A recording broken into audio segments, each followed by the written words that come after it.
બનાસકાંઠાના ધાનેરામાં કાળુભાઈ બાબુજી રબારીના માતૃશ્રી સ્વ સંતોકબેન બાબુજી રબારી તેમજ પિતાજી સ્વ બાબુજી અનાજી રબારીની પુણ્યતિથિ નિમિત્તે આજે અમાવસની સોમવારના પવિત્ર દિવસે ધાનેરાની મિશ્ર શાળા નંબર 2 તથા આશાપુરા પ્રાથમિક શાળામાં તિથિ ભોજન અપાયું હતું।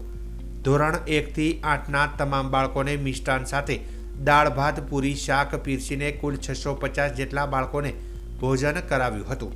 આ પ્રસંગે શાળાના આચાર્ય શંકરભાઈ એચ પ્રજાપતિ તેમજ ધાનેરા ભારતીય જનતા પાર્ટી શહેર પ્રમુખ તણુભાઈ મોદી, નગરપાલિકાના પૂર્વ કર્મચારી જીતુભાઈ મહેતા, ધાનેરાના ગૌ સેવા માટે સતત જાગૃત રહેનારા એવા ગૌભક્ત કરશનભાઈ રાવ તથા આશુભાઈ કાળુભાઈ તથા શાળાના શિક્ષકો અને મોટી સંખ્યામાં બાળકો હાજર રહ્યા હતા।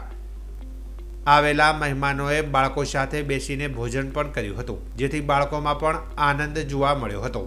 આમ નાના બાળકોને ભોજન આપી કાળુભાઈએ પુણ્યનો લાહવો મેળવ્યો હતો। આજે તારીખ 30/12/2024ની સોમથી અમાવસના દિવસે અમારા માતૃશ્રી સંતોકબેન બાબુજી રબારી અને સ્વ બાબુજી અનાજી રબારી પુણ્યતિથિ પ્રસંગે ધાનેરા મિશ્ર શાળા 2માં તમામ બાળકોને તિથિ ભોજન આપેલ।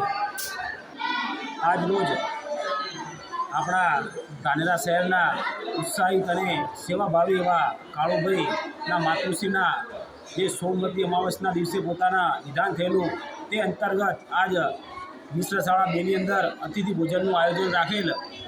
એમને જે અતિથિ ભોજનનું આયોજન રાખેલ તે બદલ ભગવાન એમને ખૂબ ખૂબ આપે તેવી અમે અહીંયા શાળાના પરિવાર વતી અને ગામજનો વતી એમને ખૂબ ખૂબ શુભેચ્છા પાઠવીએ છીએ કે સોમવતી અમાવસના દિવસે જે એમના માતૃશ્રીનું અવસાન પામેલ તે નિમિત્તે દર સોમવતી અમાવસે પોતે શહેરની અંદર વિવિધ કાર્યક્રમો કરે છે, દાનનું કામ કરે છે, ગૌશાળાનું કામ કરે છે, વિવિધ ક્ષેત્રોની અંદર સંકળાયેલા છે। તેમને ભગવાન અથાર શક્તિ આપે અને સતત એવા કાર્યની અંદર જોડાઈને તેવી વસ્તુ ભારત માતા કી